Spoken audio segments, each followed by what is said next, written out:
రంపచోడవరంలో గిరిజన గురుకుల అవుట్సోర్సింగ్ ఉపాధ్యాయులు చేస్తున్న ధర్నా బుధవారంతో 33వ రోజుకు చేరుకుంది. యూటీఎఫ్ నాయకుల ఆధ్వర్యంలో బుధవారం గిరిజన అవుట్సోర్సింగ్ టీచర్లు వినూత్న రీతిలో రంపచోడవరం పుర వీధుల్లో భిక్షాటన చేసి తమ నిరసన వ్యక్తం చేశారు.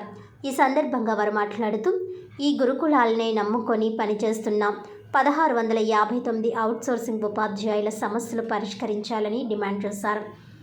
అవుట్సోర్సింగ్ విధానం నుంచి కాంట్రాక్ట్ విధానంలోనికి మార్పు చేసి 2022 పీఆర్సీ ప్రకారం జీతాలు చెల్లించాలని కోరారు. 2024 డిఎస్సి నుంచి తమ పోస్టులు మినహాయించి ఉద్యోగ భద్రత కల్పించాలని అన్నారు.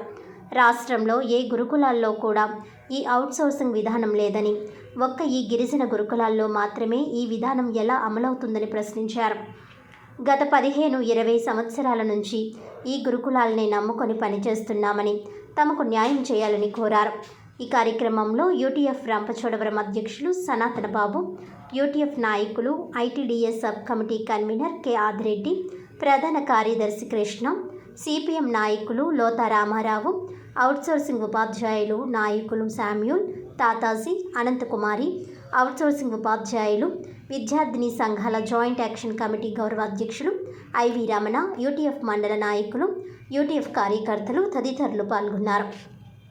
అవుట్సోర్సింగ్ వద్దు, మాయిదారి అవుట్సోర్సింగ్, మాయిదారి అవుట్సోర్సింగ్, మాయిదారి అవుట్సోర్సింగ్, ఉపాధ్యాయ వ్యవస్థల అవుట్సోర్సింగ్ విధానాన్ని, ఉపాధ్యాయ వ్యవస్థల అవుట్సోర్సింగ్ విధానాన్ని, ఉపాధ్యాయ వ్యవస్థల అవుట్సోర్సింగ్ విధానాన్ని 2022 పీఆర్సీ ప్రకారం జీతాలు, 2022 పీఆర్సీ ప్రకారం జీతాలు, ఉద్యోగ భద్రత, ఉద్యోగ భద్రత, ఉద్యోగ భద్రత, ప్రభుత్వం వెంటనే, ప్రభుత్వం వెంటనే, గిరిజన శాఖ మంత్రి గారు వెంటనే, గిరిజన శాఖ మంత్రి గారు వెంటనే, అధికారులు వెంటనే, గిరిజన శాఖ మంత్రి గారు వెంటనే, అధికారులు